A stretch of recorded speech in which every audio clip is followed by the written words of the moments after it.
Hello, welcome to Monday Night Therapy with John and Todd. You know what I noticed, Todd? Did you watch volleyball this weekend? Yes, I did. You know, I when we were playing Minnesota and sweeping them, I envy the guys that can be announcers at those games because they just just so pronounced in their voices. They just wish I. Well, Mine was always sounded more, when I screamed throughout my life, it always sounded more like a madman than a force of power. well, John Baylor, he certainly gets fired up during games. What I guess, talking about announcers, I'm glad that the Big Ten. Well, first of all, I think it's great the Big Ten broadcasts as much volleyball as they do. Thanks to the BTN, but they got a couple of new announcers this year, or maybe I just didn't notice them in the past, that really do know the game. So it's finally nice to have, two announcers that know the game and can talk intelligently about it, rather than, just some announcer guy who shows up at a volleyball game. Well, Minnie Hunt is a new YouTube member for the channel. It's like $1.99 a month to show us support, because it makes my heart flutter when this happens. That's what it does, especially when I'm not sure I want your heart fluttering, John. Well, that is probably not the best phrase for me to use. We're coming up a big win against the Louisiana Tech Bulldogs, Todd. What were you most impressed by? John. That was pretty good, John. I like that imitation. I need to what do they call that? Come on. The word just went zing. Practice. Zing. Practice. Zing. Zing it. Practicing would be good. What were you most impressed by in the big Nebraska win? What was I most impressed by? I think, honestly, what I was most impressed by was Anthony Grant and the defense. I know, I'm going to flip that. I was most impressed by the defense and Anthony Grant. We had a member of the community last week remark something about how we never talk about the defense because they're playing so well. But I certainly was impressed by the defense. The defensive line, for being such a question mark going into this season, they've certainly exceeded my expectations, and they have to have exceeded the expectations of most people who have paid attention to Nebraska football in recent years. And, for me at football games, I have a hard time, when I'm there live. I sit up high enough, which is one thing, but I really have to discipline myself if I want to focus in on one aspect of what's going on out there. And I really did tune into the offensive line, the defensive line this last game. And there are some damn good players. And we know about Nash Hutmacher. We know about Ty Robinson. Blaze Gunnarsson, he's the third starter. He's playing well. But then, that second unit, and one I really watched quite a bit was Riley Van Poppel. He's a true freshman out of Texas. That kid is a beast already. Now, Cam Leonard, he isn't playing right now. He's injured. Right. But I'll tell you what, I'm pretty doggone optimistic about the future of that D-line. Now, they got Michigan coming up, and, that's a man team. So we'll see. We'll see how they stack up against the Wolverines. Well, we get yoked on PSN became a new member. Thank you. And let's see here. Real quick, I'll shout out another guy. Come on. Jay Cilantro. Checking in, long-time listener, first-time caller. Thanks for joining us. I was most impressed by Let me ask something. Is Jay Cilantro the one who wrote the fan post on CornNation? Well, that's probably true. It is Jay Cilantro. It was a Cilantro. I'll tell you what, I thought it was a great fan post. Really kind of got you thinking a little bit. I appreciated it. Whoever it was, I really appreciated that fan post. I think that's the guy. There you go. But he had written the earlier one that you had shouted out a few months ago. Okay, most impressive thing I saw was that Heinrich Harburg can run. I mean, he can really run. I Oh, mean, I went back. What I wanted to do was I wanted to go back and get like screenshots of the game and how we were aligned and stuff like that. And when I went to the DVR on YouTube TV, what had happened, I wanted to specifically show like how Louisiana Tech was lined up when we started throwing the ball a little toward the end of the game. But what happened is BTN just flipped over to the Illinois game. And we never saw, if you go back to your DVR, you miss the end of the Nebraska game. So it wasn't there. But I went back and watched some highlights, and Heinrich Harburg didn't just, run. He had a burst of speed to get past the secondary, and then he just took off and outran everybody. And of all the things we heard about this guy over the offseason, like him having a burst of speed was not one of them. Now, I mean, maybe he won't be able to do that to Michigan's defensive backs, but for being surprised at the fact that the guy could move that well, I guess, I found that exciting. That was the thing that got me. Well, I thought it was interesting that they ran the option as much as they did. It was also interesting that he never pitched the ball, but that's because of the defense that La Tech was playing. Yeah. They never, they were protecting against the pitch man, and they never collapsed on Harburg. So, he can move. He's all right. I would love to see more of the option, but I'm curious how effective they're going to run it when he actually is forced to pitch the ball. Well, I think the thing about playing Michigan is, after the game, I said to my family, if this same offensive line plays this way against Michigan, Michigan is going to treat our offensive linemen like ragdolls, and they're just going to tear them apart. And the only way you really can combat that is by running misdirection plays and by running plays like options, where you're getting, what you're going to do? You're going to have guys that you have to give them an advantage to get leverage on players that are better than them. And that's where you're trapping and pulling and stuff like that. Well, I think Aaron Keene says, how about that fullback in his blocking? He deserves to run a few, just saying. Well, you see, there's the other aspect of running the option, because, Nebraska right now is running the option from, the shotgun or pistol, whatever formation you want to call it. They aren't faking. They don't have they haven't had a fullback in there when they've been running it. So, that fake has been non-existent. Now, if they're going to continue to do this, I hope they do bring the fullback into play. They ran a lot out of the power I late in the game.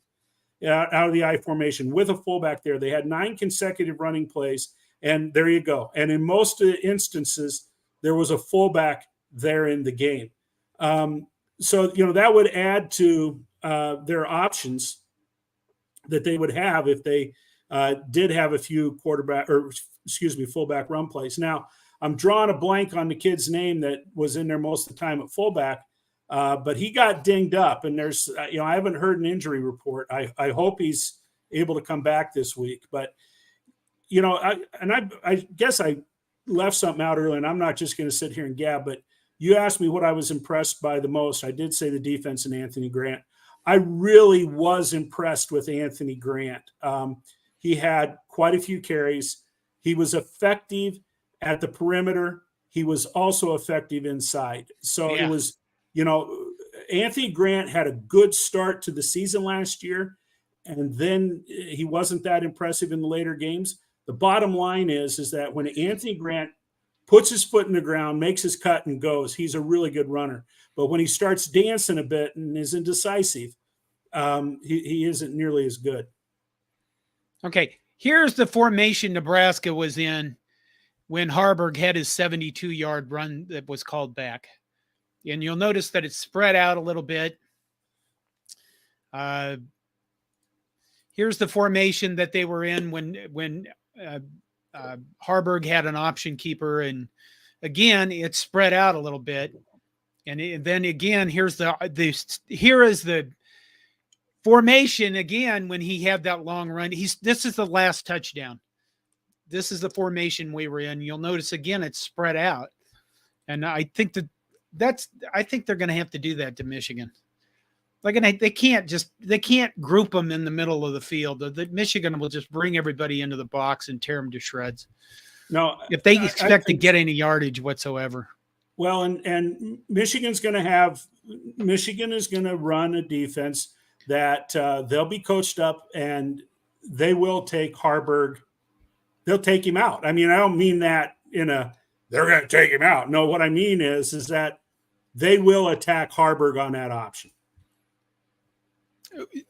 Given that he starts, Todd, or even plays at all. We can come back. We'll come to that a little bit later. So where are you going next? Well, you made more notes than I did. I'll let you be in charge for a bit. So, first of all, it was a 2-touchdown victory, though. Nebraska certainly was more impressive. I mean, there was more dominance than a 2-touchdown win. But, 4 games in, Nebraska sits 2-2. So, John, so far this season, what do you think has been, we responded to this game. So what do you think is the best thing, the worst thing so far about Nebraska 4 games in? What's the best? What's the worst? What's your biggest surprise? What's your hope? How specific should I be? Huh? How specific should I be? You don't need to be. You can be as specific as you want. I think I'm going to be very specific. I think the best thing is that we have a pass rush, and we've actually seen quarterbacks sacked. I was going to say snacked upon. That I think is the most. I mean, come on. If you like defense, that's one of the most best things that you can see a Nebraska team to do to the other team is them in passing or them in the backfield, tackles for loss and sacks. There you go. And what did you say? The worst? Obviously, the worst is the turnovers. I think the worst is, that's obvious. The turnovers are easily the worst thing. But if you had to go with not the easy layup answer, I'd probably say that the offensive line hasn't developed as well. I think they're doing. You said people on Twitter and stuff, and think on the YouTube comments and CornNation comments have asked, is the offensive line any better? And yeah, they are better, but I think they just need to. I don't know. They didn't advance as far as I wanted them to. Of course, I didn't expect them to be the pipeline from '95 or whatever, but I just wanted to, a little bit. Here's the thing. I want them to get off the ball a little faster. Because I found my book, okay, The Assembly Line by Milt Tenneper. And you can go through this book and you can see how he lays out, counters, traps, inside zone, scheme plays, outside zone principles. I mean, this is like reading, it's like reading a technical book about offensive line blocking. And when you watch us, the offensive line doesn't come off the ball as quickly as they need to be. And because of that, a lot of the pulling and a lot of the trapping, it's going to be effective against a team like Louisiana Tech, but Michigan's just going to blow those plays up if they don't get off the ball better and play a little bit better. What's been a surprise for you, John, so far? I think that we've actually, the defense. Just the overall defense, the fact that they are playing very good defense. You can point to the fact they are not doing as great in the passing game, but that's, Colorado threw the ball a lot on them. They swarm to the ball. I think that's the key to that. It seemed to be last year, the previous years, that you'd have like 1 or 2 guys, and if they miss the tackle, well, some guy's gone. I was going to look up what's the biggest play we've given up, and I didn't do that. And it isn't very far. We have not given up very many explosive plays at all. No, that's key. They're swarming to the ball. They're all over wherever the ball is going. They seem to know their assignments pretty well. We haven't really seen things blow up. So I think that's easily the most surprising thing, especially after spending the offseason with people going, you can't run no 3-3-5 in the Big Ten. I guess we're going to get to Big Ten play, but so far it's been pretty damned impressive. Yeah. So what's your hope? Oh, my hope? Yeah. My hope is that we figure out the quarterback position to the point that we don't have to freak out about it.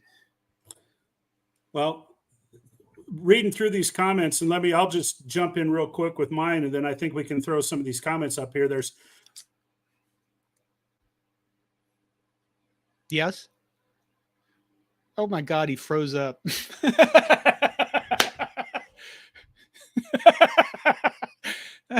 I hate being left alone. I'm back. Yeah, you froze there, buddy. Did you ever fix your wireless like I told you to? No, he didn't. See that? Okay. Where's the best? We'll I'm gonna check off. Get my backup plan here. Okay. To me, I agree with what you had to say, John. The best thing so far this year has been the defense. The defense, in my mind, is also been how good they've played is the surprise for me as well. I expected them to be decent, but I would never have expected them to be playing as good as they are this year. The worst thing, the turnovers certainly, but I'm really disappointed in the wide receivers. Now I understand, okay, Castaneda got hurt, and Xavier Betts, he crapped out before the season even started, but the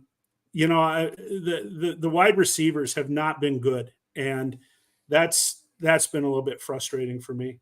What I hope is I hope that we can keep people healthy, because I do believe that the potential still exists, for Nebraska to win 4 more games and get to a bowl game. I think that that's a real possibility based upon the Big Ten West. But you asked earlier, and I guess I should have gone right to this. What concerns me the most is quarterback play. Yeah. And I know that a lot of people are in love with Heinrich Haarberg. We certainly know about, Jeff Sims. And here's a couple of things. Just, it shows that Nebraska needs a higher quality quarterback if they're going to take significant steps. Yeah. I'm not really excited about the idea, that anybody might believe that Danny Kaelin can come in next year as a freshman and light things up. That's not going to happen. So I do believe that, I would think that Rule has to go back into the portal and look for a better quarterback than what we currently have, because Jeff Sims, I think he's pretty dynamic. Here's the reality too. A lot of people are beating up Jeff Sims. Jeff Sims is, while he fumbles snaps, he can't even catch a snap. How many tens of thousands of snaps has Jeff Sims taken over the years? And the fact that he fumbled 2, that's an insane game. That's an enigma. But I think the quarterback play down the road is going to have to be better than what we have. And I understand Haarberg got a lot of people excited, with those big runs the other day. But to me, that's an area that Rule's going to have to make some improvements in. Should we go to the comments? I think let's go to some of the comments before I fade out again. Here you go. Living in Omaha, David Manny asked John and Todd, if you were the head coach, who was the starting quarterback this week? I'll let you go first. He left me again. And he's stuck there with that kind of dumb face that Todd has sometimes. You're fading in and out again, I'm trying, man. John. I'm trying. Okay. You didn't fix your wireless. You didn't fix your wireless like I told you to, did you? I made phone calls and I didn't get any. Okay, if I was a starting quarterback, I'd be dead after 2 plays. If I was going to choose the starting quarterback for this weekend, I'd probably have to be Heinrich Haarberg, because he's been in games and he's used to the game day environment.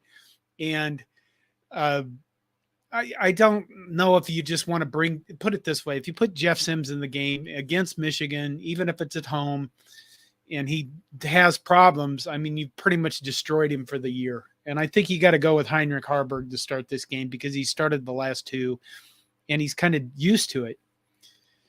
So, oh my God, now I am on my own. I'm just going to go through some comments, by God. We'll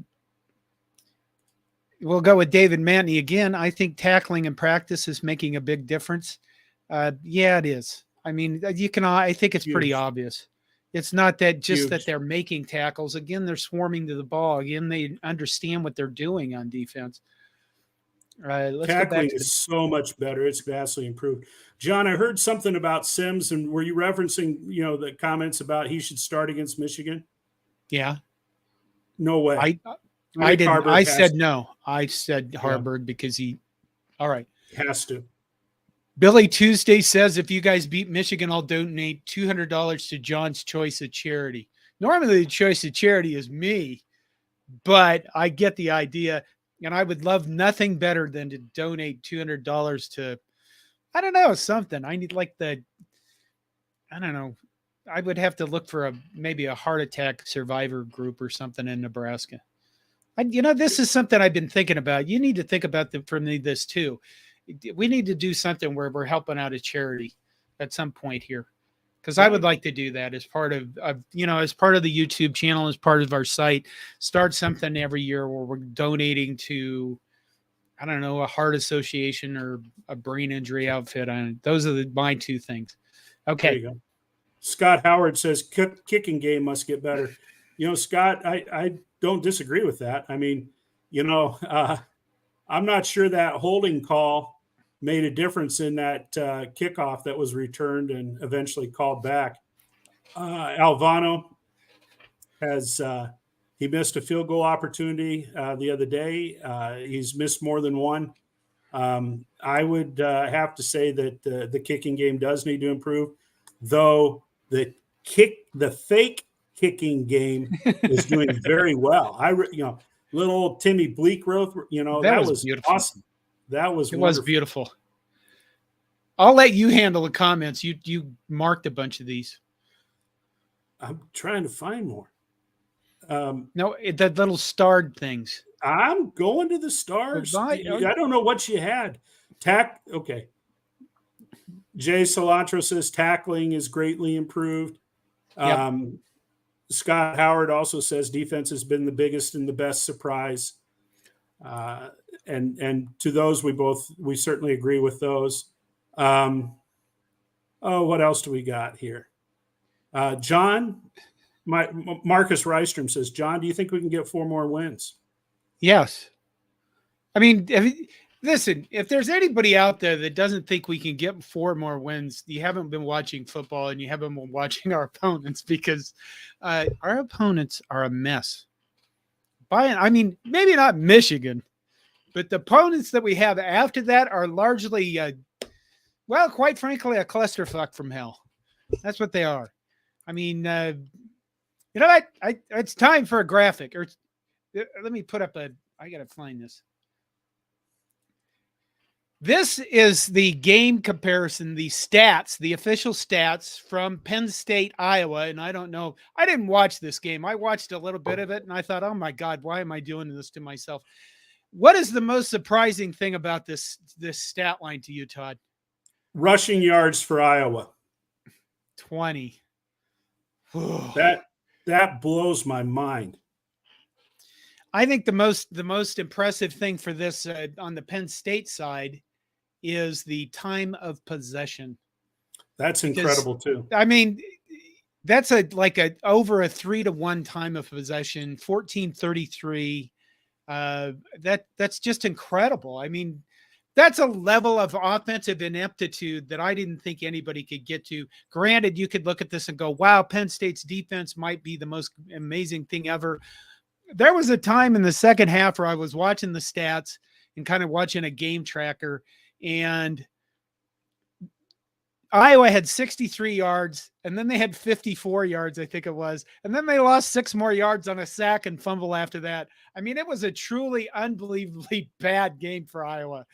And what else is there? Let's see. First downs, 4 to 27.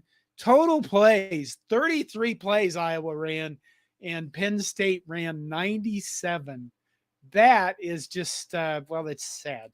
I mean, it's not sad because it's Iowa, but and then you saw Minnesota lose to Northwestern, and probably, was it 2021? Minnesota lost to Bowling Green in what was like technically the worst loss in college football history because of the point spread.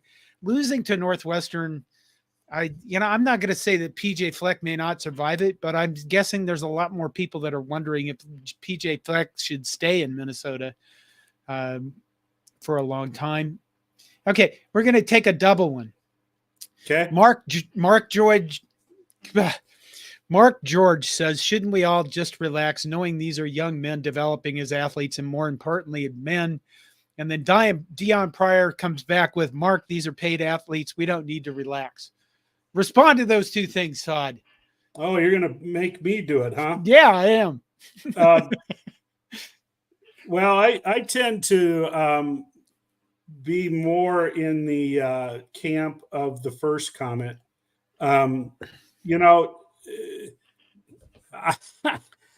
They are still young men, and some of them are getting paid a bit. Most of them are not.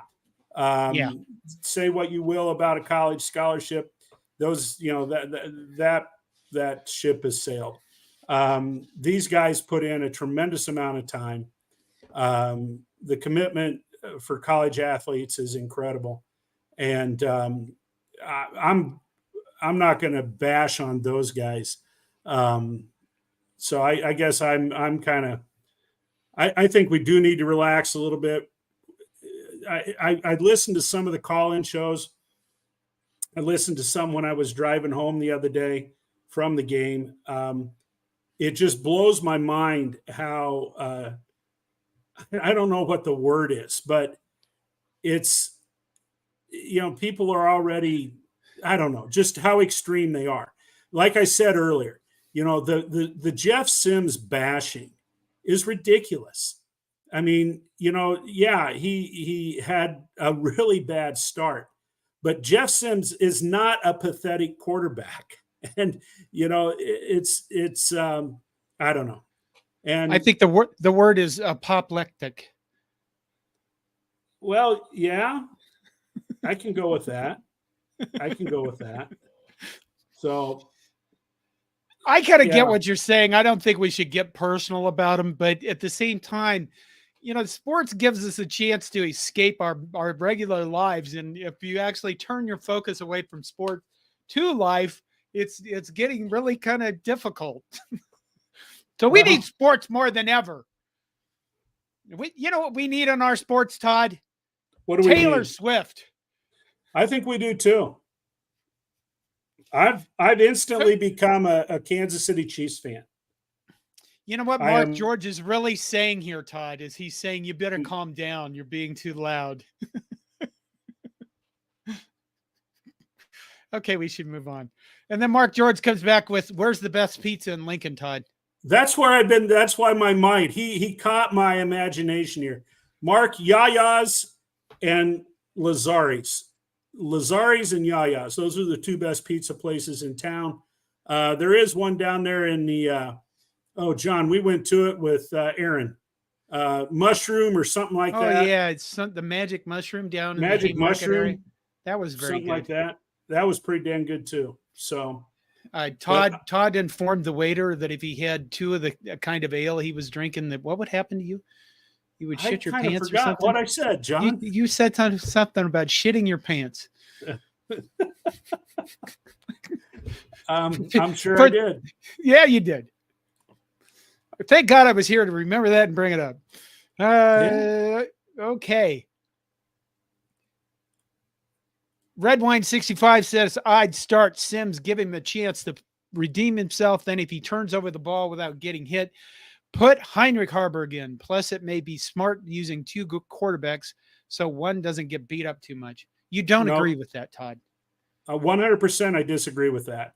The starting quarterback against Michigan should be Heinrich Harburg unless he is unable to play due to injury. He has started the last 2 games. Jeff Sims left the Colorado game after 3 turnovers and 6 turnovers in 2 games, in a game and a half. And the fan base is absolutely, many people in the fan base are absolutely against him 100%. You throw him against Michigan, you're setting him up for failure. Yeah. You're totally setting him up for failure. So Heinrich Harburg is the starting quarterback. If Heinrich can't get it done, then you go to Jeff Sims. I do agree with Redwine in saying that we're going to have to use 2 quarterbacks because with our shortage of running backs, they are going to get beat up. But Heinrich Harburg, right now, he's the one that should start. And let's see what he can do when he's playing against the big boys, rather than group of 5 teams. Dion Pryor says, I'm not sure our quarterbacks actually know how to pitch the ball. Well, I guess we haven't found that out yet. But when you watch how they, like Louisiana Tech has played that option, they have been making sure that the ball doesn't get to the outside. And then Heinrich Harburg has burned them, going, keeping it and being able to burst of speed past them. And how we see, I think we know that we're going to run option plays against Michigan. I mean, right now it seems to be a piece in our arsenal that is very functional, and actually, I don't know, it works. I think if something works in the offense, you go, oh, we got to use that. So I'm sure that Michigan will have sorted out, how they're going to defend the option and force us to do things that like pitch the ball, and we're going to see what happens. Jay Cilantro says starting quarterback is obviously Harburg. Joel Tilson, Harburg. You know what? Nobody's asking us though. Oh my God. There was like 151 comments went by and I didn't see what they were. Were you looking at them? I'm still looking at some. We are going to have to figure out how we're going to have to like get a producer or something. Here's one for you. Clay Castleter says, if you had to buy one jersey from this season so far, whose jersey would you buy? Who's Nut who's your Masher? favorite? Huh? Nut Masher. Nut Masher? That's yeah. Yeah, I think so, because you can not only wear it as a jersey. I mean, you could I don't know, bring 2 or 3 people in there with you. Keep warm in winter with body heat. Isn't he number 0? Yes, he is number 0. Yeah, I think I'd go with him just because, if people ask me, I'd be able to tell them the story of the polar bear. Well, I'd get Malcolm Hartsox. I little guy playing defensive back. I mean, he now I'd have to. I couldn't actually wear his jersey. I don't think I could get it on me, so I would have to get a much larger one. But yeah, I like the way he plays. That's whose jersey I'd get. Okay. Please, Beetlebee says, please talk about Colorado, Oregon. Well, I'll tell you what. I watched a little bit of that game, and then I thought, why the hell am I wasting my time with this? I realize what's going to happen here, and I know that Colorado is going to get just smoked, and they did, and I think that was pretty obvious to everybody that was paying attention to any college football at all. But what about all the crap that surrounds that thing? Oh, my God. I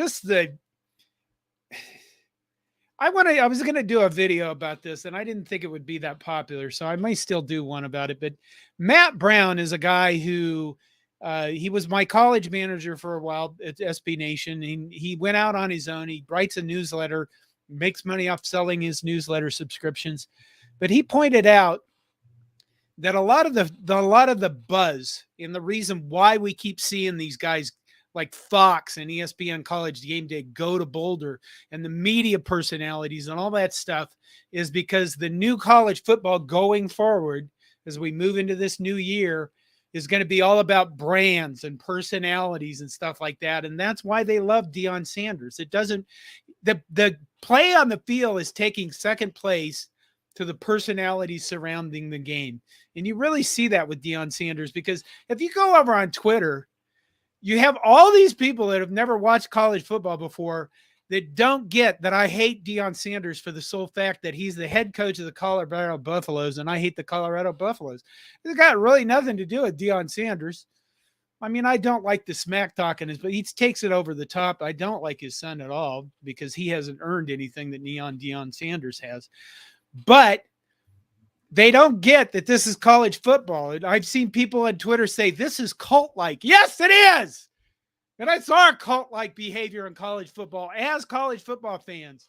And then yesterday you saw this massive phenomenon with Taylor Swift and Travis Kelce and all that. Oh my God, the people that came into that on Twitter commenting on the, I mean, why they put the Chicago Bears, wasn't it the Bears Chiefs? Why they put that game? I didn't watch hardly any of that game because it was terrible. I mean, the Bears are just a god-awful football team. And, it was a national game at 3:00 that it was available to everybody. And you're like, what the hell is this garbage? But Taylor Swift is there. So there you go.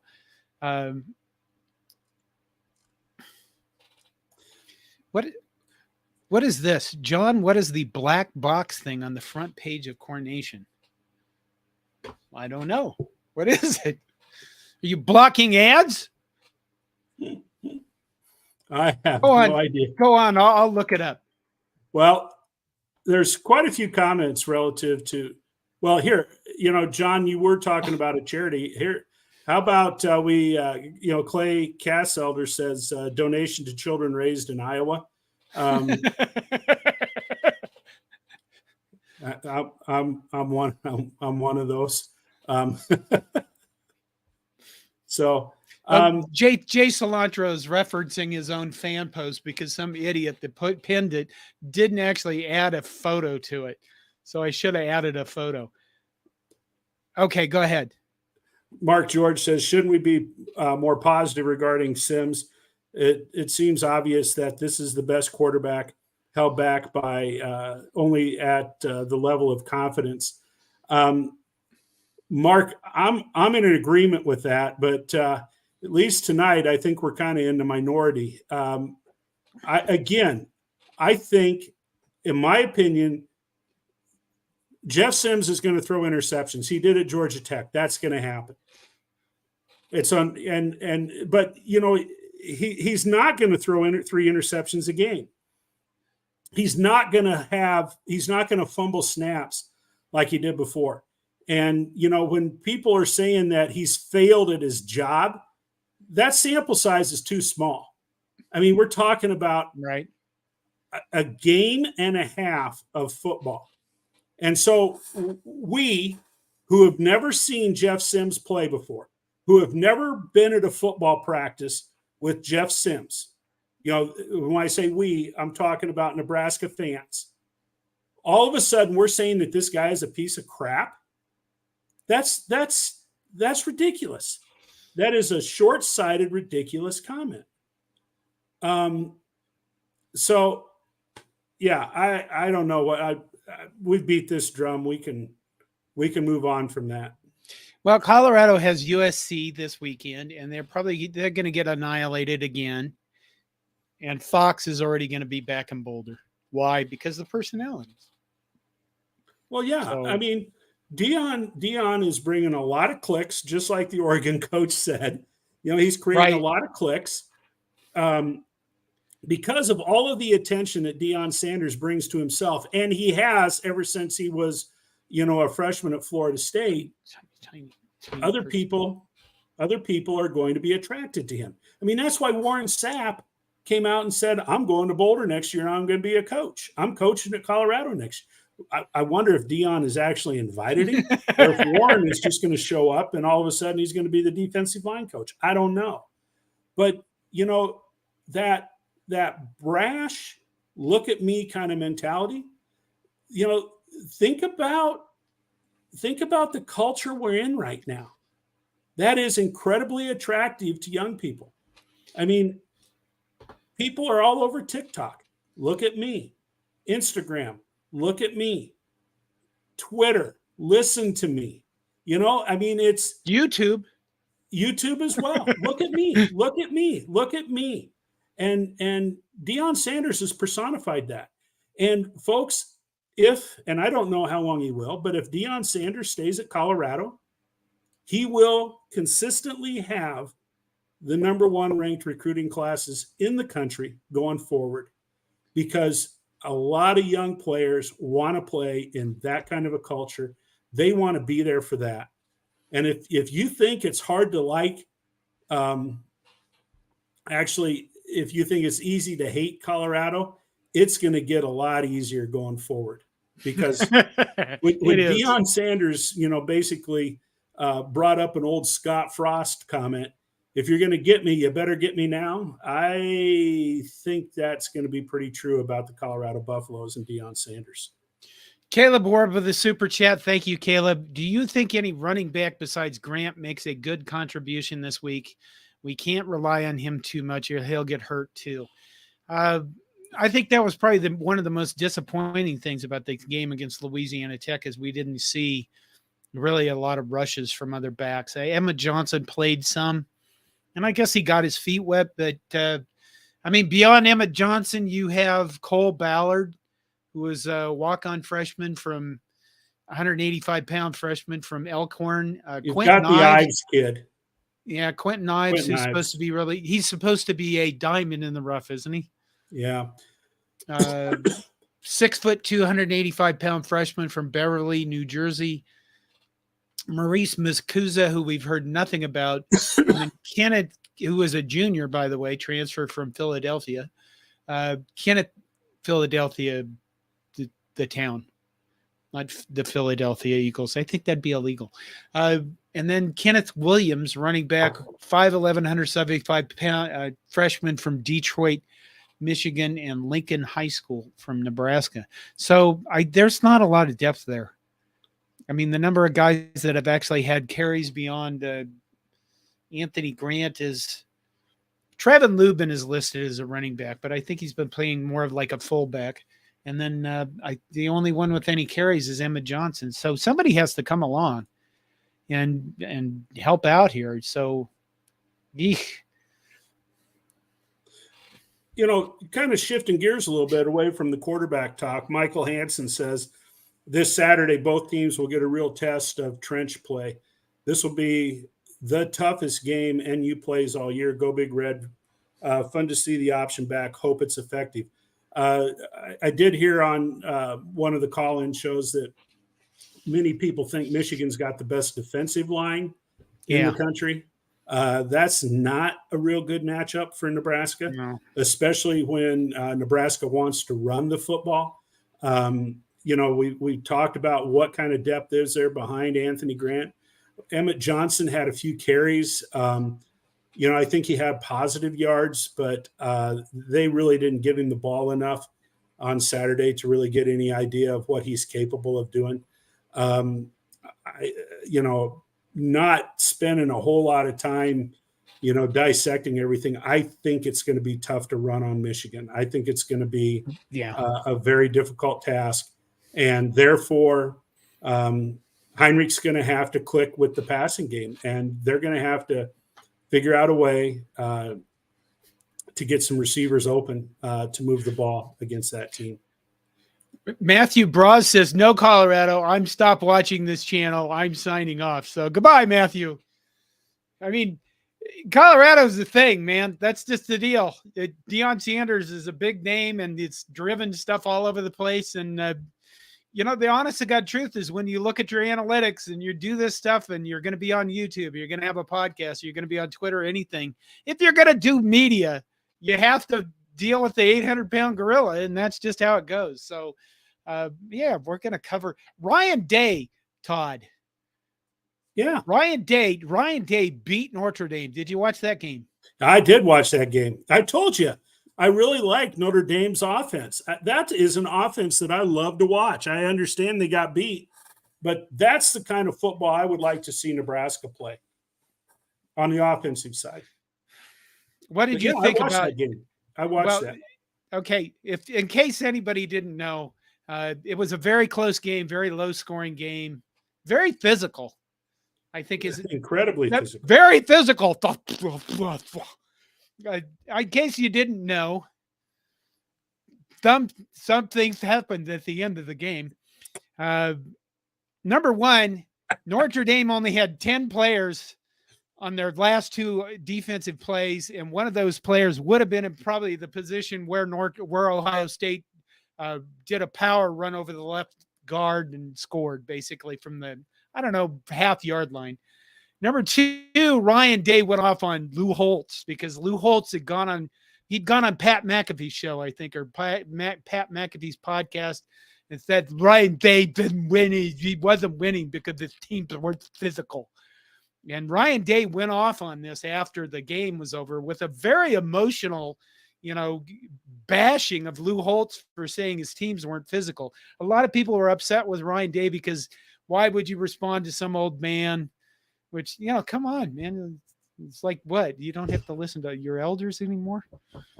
But I thought Ryan Day was very emotional. I thought it was kind of cool that you saw that emotion in him because, I mean, the thing is, Todd probably does. We try to stay somewhat objective. I certainly don't stay objective when I'm watching the games or when I do my reactions. But when we're doing shows like this, we try to stay a little bit objective. Ryan Day has to be the most pressured coach. Oh, without question. In football. People can say Nick Saban, but Nick Saban's already won a whole shitload of stuff. Yeah. Ryan Day, it's just so beat up by Ohio State fans. He has to win every game, not only win every game, he has to smash his opponents.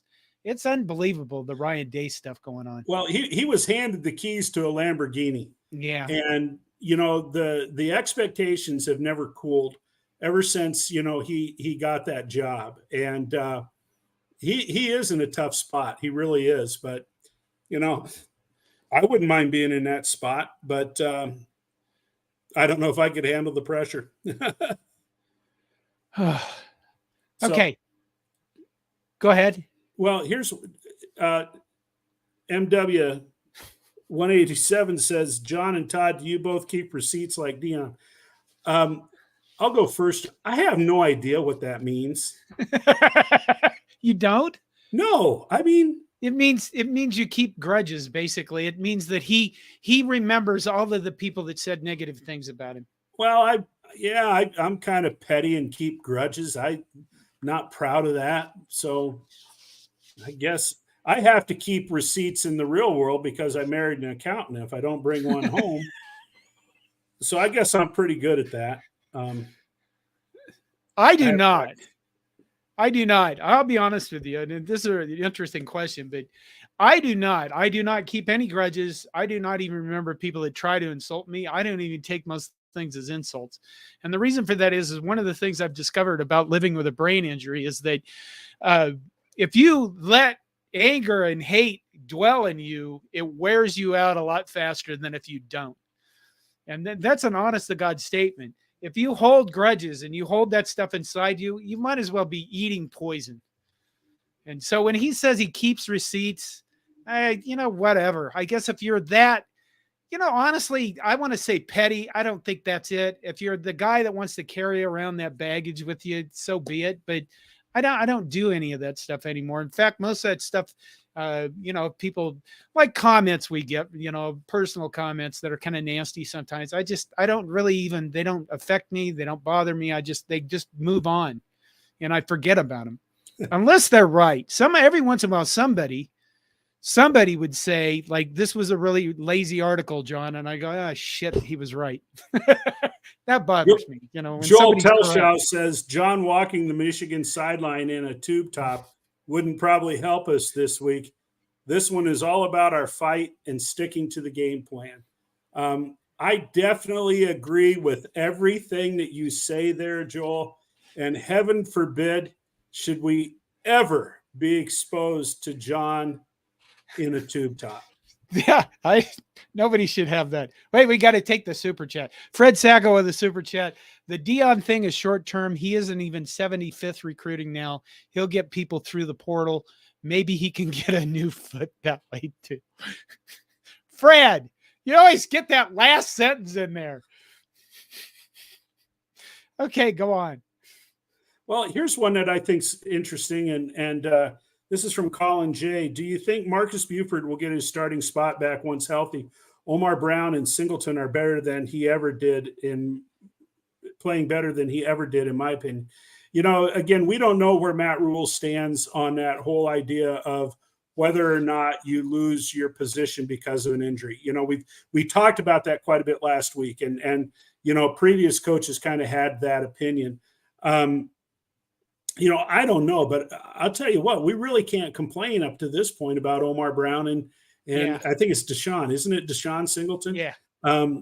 We really can't complain about those guys. I didn't even know who the heck Singleton was, you know, really before this season started. So, you know, you talk about some surprises. Him, Makai, I can't say the guy's last name, Gabayer, number 42 on defense. I mean, no, that's 42. Yeah. You know, doggone it. There are some guys that have come, you know, from nowhere, as far as I'm concerned, that have been really, really good players. Marcus Buford's a good player, though. And I haven't heard anything when they can expect him back. I've heard nothing about it. I don't know if being a starter, I know that you get your name down as a starter and you get your, you know, you get the stat as a starter, but they're playing so many people on defense. I don't even know. I know that Omar Brown played all of the snaps in this last game, but the rest of them, they are cycling guys in so much that being a starter probably doesn't mean as much. I guess you get the accolades, but otherwise guys are playing a lot. Branson Chab with a super chat. Ambition and expectation are necessary, but too much can often be the downfall of a program. Unfortunately, Nebraska is a victim of its pride. What do you think of that, Todd? That's a profound statement. I'd have to, that's one of those I'd want to mull on for a while there. Branson. Mull, think over, toss around in my mind. I'm not going to disagree with it, though. I would say that Nebraska is a victim of its pride in the fact that they kept that last guy around. At least a year longer than they did, because we wanted to have a Nebraska guy be successful. I got one up here, John, that I kind of like. Okay. Let's take a look at this. Minnie Hunt says, I'm a believer in what Rule is doing. Any backup he puts in seems to be ready. Definitely on the defensive side of the ball, no question at all. And, you know, they're playing a lot of guys on defense, a lot. And we're starting to see offensive linemen get worked in there a little bit more. You know, Henry Leftovsky, he's been playing quite a bit. So, I agree with what you're saying there, Minnie. Okay, well, that's fine. We'll go with this. Wait a minute. Wade Farr comes in with Deion Sanders got his Lamborghini ticketed last Friday. Does anyone know if it got towed, spelled TOED, to the impound lot? Wade, goodness gracious. Gee whiz, gosh. That's terrible. It's funny, but it's terrible. Okay, go. I'm looking for some more comments here, John. Okay, Scott Howard, I keyed this one. Scott Howard says he's not going to throw three interceptions in a game again, only if we run the ball 100% of the time. I didn't say he's not going to throw three interceptions every game going forward. Not going to happen. But yeah, Scott, there's logic there. I get it. I think that if we're going to have any offense against Michigan, we're going to have to figure out how to throw the ball. Because our offensive line, the other reason why I wanted to show some of the formations toward the end of the game, like this one I showed. I mean, let's compare these two. Look at how we're spread out and how a little bit more spread out Louisiana Tech's defense is. And then you look at this one and you notice that Louisiana Tech's defense is pretty crunched all in the middle of the field, because they can be, because most of our players are in the eye. I don't think we can afford to run the eye that much against Michigan because of their defensive line and clogging up the middle. We're going to have to go with more spread like this. But the danger against Michigan is going to be that they're going to walk these guys in the back up to the line, because they won't fear the pass at all. So we're going to have some kind of passing game. We're going to have to find it somewhere this season. If nothing else, we need to hit one of these throws to Tommy Hill streaking down the field. If for no other reason, to say, look, it could happen. Then we'll just move on from Tommy Hill, Todd. Just keep going. Jay Cilantro says, what are the chances of a Harburg injury versus Michigan that could cost future bowl chances? Well, no, we have Jeff Sims that can come in and rally the team if Harburg gets injured. So, and Chubba Purdy. Yeah. There we go. Okay. I'm going to go with what I said at the outset of the show.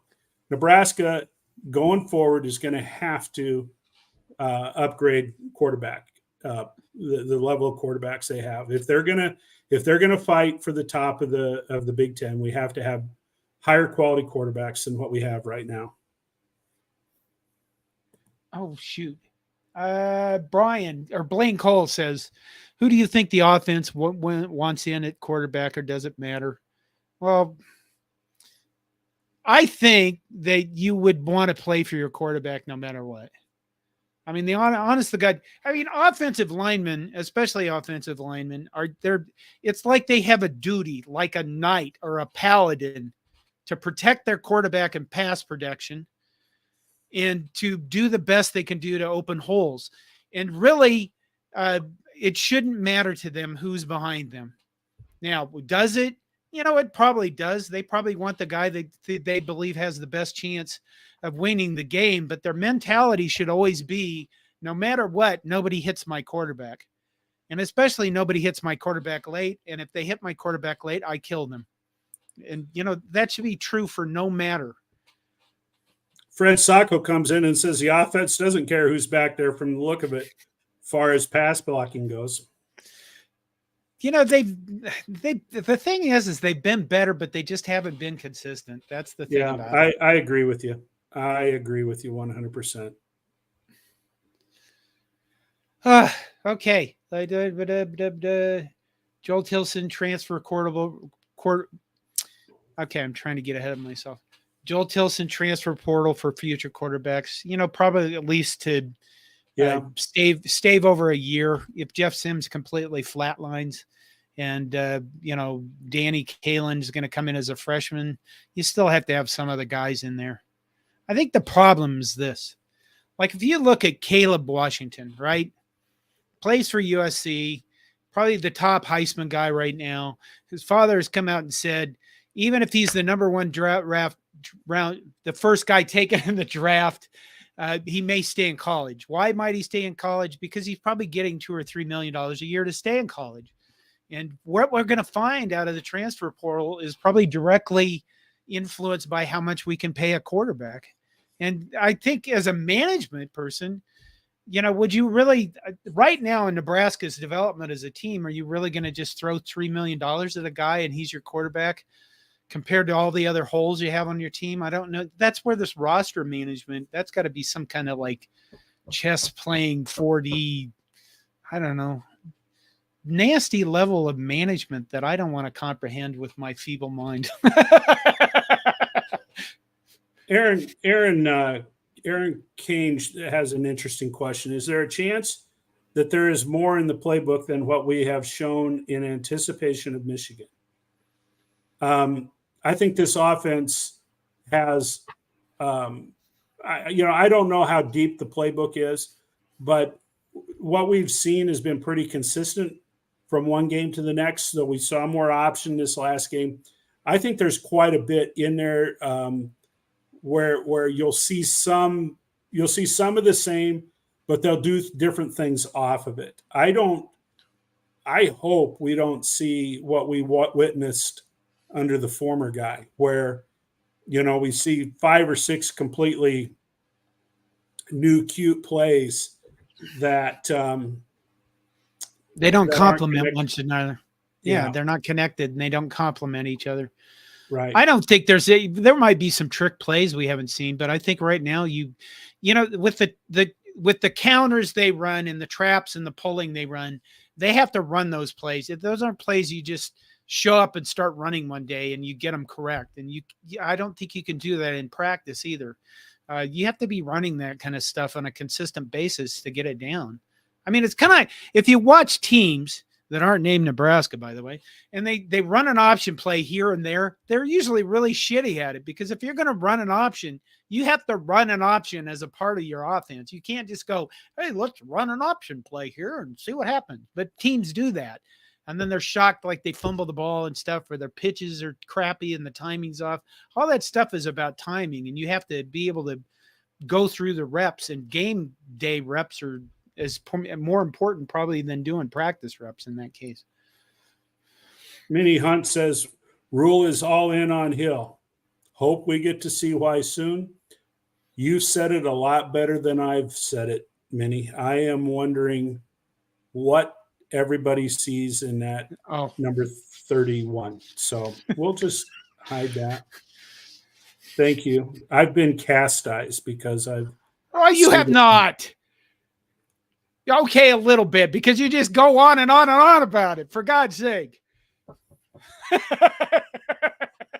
If you could just go, Tommy Hill, and then be quiet in the Slack room during games. But no. Okay. Fred Sacco says, I can't see all of Todd's shirt. Does it say all of my toes are intact? And it says all my exes live in Texas, Missouri, Kansas, Colorado, Iowa, and Oklahoma. Not in that order. I'm going to show one more thing tonight. Oh, wait a minute, Todd. We're over an hour. We're going to... Here, I want to show you something. This is up on the store. This is a shirt and a design that is basically a fuck Iowa design. Those are big letters. And what I would like your feedback on, not necessarily now, go to the store, send me an email. You can send comments off the cobbycorn.com, but look at how big those lettering is on that compared to this, which is a woman's crop top. See how small the lettering is? Which one do you prefer? Or would you rather have options for both? Or do you hate the whole thing altogether? But Todd, when I showed this in Slack, he goes, you need to have heavy clothing, to which I pointed out, we're not just play Iowa in football. We play them in like 18 sports, for God's sakes, Todd, you wiener. You wanted to show this photo. I did. I wanted to point out that on UniWatch, the website UniWatch, which I pay attention to religiously, they said that the best uniform matchup on Saturday in college football was the Louisiana Tech Nebraska matchup. 3 cheers for this red, white, and blue beauty. I would agree with that. That's what uniforms should look like. Not some mixed up paint palette like Oregon wears. Yeah, we better wrap it up, John. We're getting, we got Michigan to get ready for. Well, that's true. We do have to get ready for Michigan. All right. Jason, John in the crop top. No, what the hell? You guys are weird. This whole tube, nobody wants that. Nobody wants, like, listen, there's parts of my body that haven't seen the sun in years. People could go blind instantaneously. I have no desire to harm other people. Okay. Is there anything else here? Because I'm fading pretty fast too. Oh, this is awesome. Children's Hospital just ordered 600.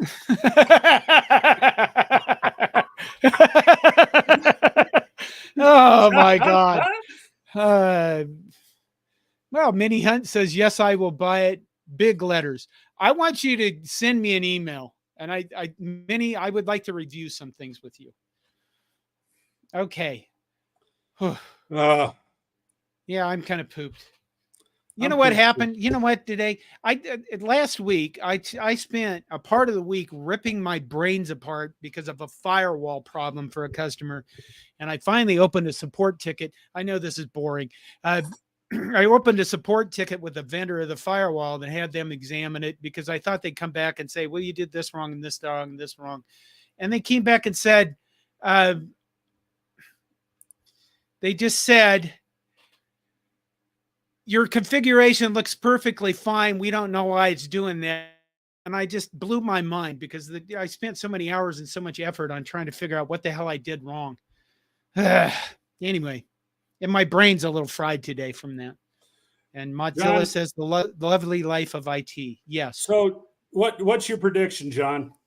I haven't thought about it. Am I supposed to have a prediction already? No, I don't know. People are asking for predictions. I tell you what, I think Nebraska, I hope they play well. I think Michigan's going to beat Nebraska by 2 touchdowns, but I don't think it's going to be a blowout. And I'm not even going to, I think Nebraska's defense is good enough to keep it from being ridiculous, for Michigan. But I don't know if Nebraska's offense can score very many points. That's what's got me worried. Okay. Ted Hilker says my prediction 24-21 Nebraska. Caleb That'd be Ward, great, Ted. Yeah, it would. 38-17 University of Minnesota. What am I saying? See, this is why we need to go. I'm starting to lose it upstairs. Yeah, we need to call her. 38-17 Michigan. That's what UM is. Okay. Wade Farr says press the like button. Nebraska 78, Michigan 9, Brandon M 42-14, Mozilla 21-9, Michigan. All right, we need to go because we're old and we need our beauty sleep. We're just barely hanging on here. Thank you, everybody, for your support. Thank you for always showing up for us. And, have a good week. And I'm going to try to arrange a live show with a Michigan guy. And I haven't had anybody, I haven't been able to schedule that yet. So, okay. Good night, Todd. Hey, good night, John.